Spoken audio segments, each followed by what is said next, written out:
a chancellor promising stability, delivering chaos instead, and breaking every promise she made. This wasn't just another budget response. This was a systematic dismantling of Rachel Reeves's credibility, her competence, and her entire economic strategy. Kemi Badenoch stood at the dispatch box and delivered what might be the most brutal parliamentary takedown of the year. Not with anger, with facts, with numbers, with promises Reeves made and then shattered. Last year, Reeves imposed the biggest tax rise in British history, £40 billion extracted from working people. She swore it was a one-off, promised stability, told everyone growth would pay for everything from now on. Today, she broke every single one of those promises. $26 billion in new taxes, higher borrowing every year, growth revised down, credibility through the floor. Badenoch didn't waste time being polite. She opened with the judgment everyone's thinking. If Reeves had any decency, she'd resign. Because this budget proves something fundamental. Labor are hiking taxes to pay for welfare. That's it. That's the entire strategy. Tax workers, pensioners, and savers to fund handouts that keep their backbenchers quiet. The numbers tell a story Reeves desperately wants to hide. 560,000 families getting benefit, increases averaging £5,000 each. Universal credit claims up by 1 million people since the last budget. Unemployment rising every single month. Graduate recruitment at its worst level on record. Yet somehow this is sold as economic competence. Badenoch laid out the pattern methodically.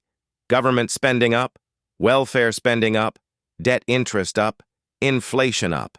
And what about the things that should be rising? Growth down, investment down, business confidence down, the chancellor's credibility down. Not just down, through the floor completely. This matters because Reeves inherited an economy with 2% inflation and record employment. In just over a year, she's tanked it. Not through bad luck, through bad choices. Taxes on workers, taxes on savers, taxes on pensioners, taxes on investors, taxes on homes, holidays, cars, taxes on anyone doing the right thing. The excuse list is endless. Blame the Conservatives. Blame Brexit. Blame Donald Trump. Blame higher borrowing costs. But those borrowing costs exist because of her lack of grip. Britain now pays more to borrow than Greece, more than at any point during 14 years of Conservative government. That's not inheritance, that's incompetence. Badenoch highlighted the circus surrounding this budget. First the leaks, then more leaks trying to undo damage from the first leaks, panicky press conferences, U-turns on U-turns. Reeves actually went on breakfast television to deliver an emergency announcement about income tax, then changed her mind 3 days later. This is the first chancellor in history to release an entire budget ahead of time through leaks. That tells you everything about her grip on the Treasury. The international reputation damage is severe. Britain has become a laughingstock to serious investors, business leaders planning to leave, major companies like Merck and Ineos slashing investment plans. Even Lakshmi Mittal, one of Labour's biggest donors, has fled the country. When your own supporters are running for the exits, the message is clear. But here's what makes this truly damaging. The broken promises aren't abstract policy disagreements. They're specific commitments Reeves made, then immediately abandoned. She promised better returns for savers. Today she raised taxes on savings. She promised security for pensioners. Today she slapped higher taxes on pension savings. She promised to make Britain the best place to invest. Today she raised dividend tax rates. The income tax threshold freeze is particularly egregious. At the last budget, Reeves explicitly said extending the freeze would hurt working people and take money from their pockets. She promised not to do it. Today she did exactly that. Her own words condemn her. Why should anyone believe anything she promises now? Badenoch connected this to real people facing real consequences. Families choosing between heating and eating. Retailers suffering sleepless nights over plummeting Christmas sales. Workers losing jobs because of the employment tax Reeves imposed. Behind every line in that red book is a family, a home, a lifetime of work and sacrifice. People are frightened. and they have every reason to be. The welfare spending is out of control. Labor abandoned reforms that would have saved taxpayers £5 billion, then added £3 billion more by scrapping the two-child benefit cap. That cap existed for a reason. People on benefits should make the same decisions about having children as everyone else. Even Labor voters understand that balance. But Reeves and Starmer are buying their own MPs' votes with taxpayer money. The housing market effects will be brutal. Reeves congratulated herself on new taxes for landlords. But those taxes don't hurt landlords. They push up rents. They drive landlords out of the market. The people who suffer are tenants, working families trying to find affordable housing, young people desperate for their first home. They all pay the price for Reeves's economic illiteracy. Rural communities face particular hardship. New taxes on electric vehicles hit rural drivers hardest. But Labor don't care about rural people. That's been obvious for months. Farmers protesting outside Parliament today know exactly what this government thinks of them. The inheritance tax changes alone could destroy family farms that have operated for generations. Badenoch offered the alternative Conservatives would deliver.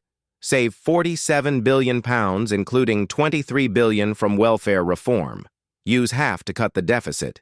Use the rest to cut taxes. Abolish stamp duty to get housing moving. Abolish business rates on shops to revive high streets.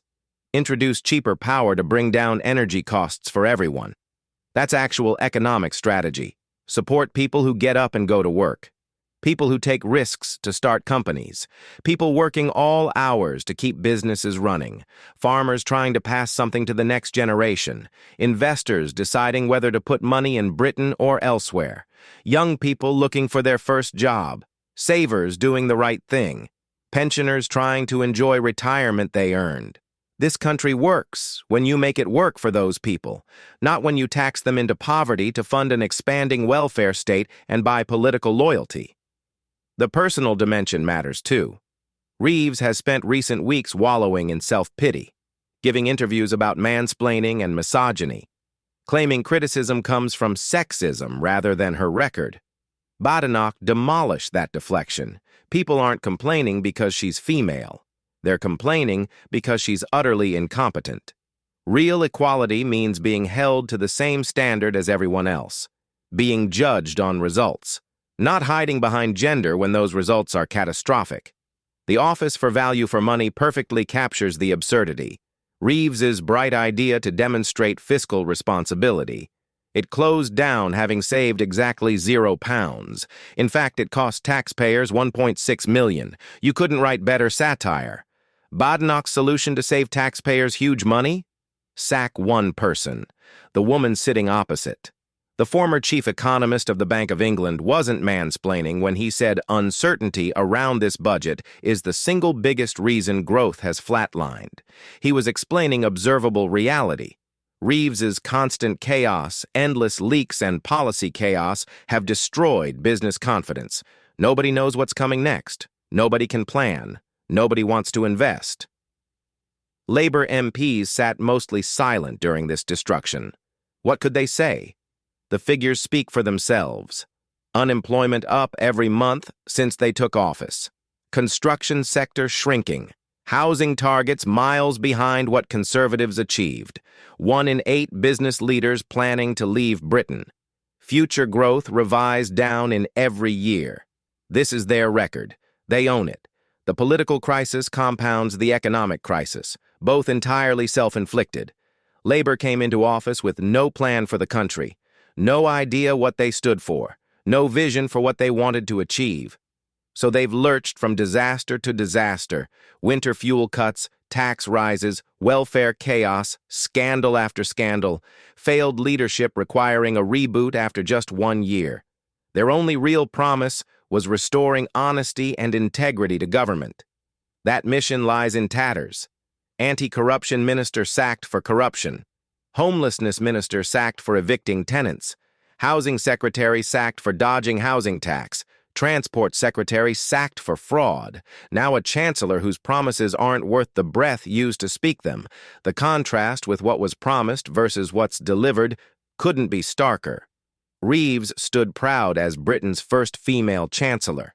After this budget, she'll be remembered as the worst chancellor regardless of gender, the first to release an entire budget through leaks, the first to so comprehensively lose control of Treasury credibility, the first to make Britain pay more to borrow than Greece. Badenoch's closing argument landed with devastating force. Reeves is out of money, out of ideas, out of her depth, and out of road. Her position is untenable. The country cannot afford a chancellor who can't keep promises. Starmer should grow a backbone and sack her, but he won't. Because if she goes down, he goes down too. So Britain is stuck with them both, Laurel and foolhardy steering the economy toward disaster. This matters beyond parliamentary theater. Real people face Christmas without salaries because of the jobs tax. Real families cry over impossible choices between heating and food. Real B, businesses close because investment fled abroad. Real young people can't find jobs in the worst graduate market on record. Real pensioners shiver because winter fuel payments disappeared. Real farmers face losing land their families worked for centuries. That's what this budget means in human terms. Not abstract economic policy, not political point scoring. Real harm to real people who work hard, play by rules, and expect government to do the same. The question now is whether Reeves can survive this humiliation, whether Labour MPs will keep defending the indefensible, whether voters will accept being taken for fools.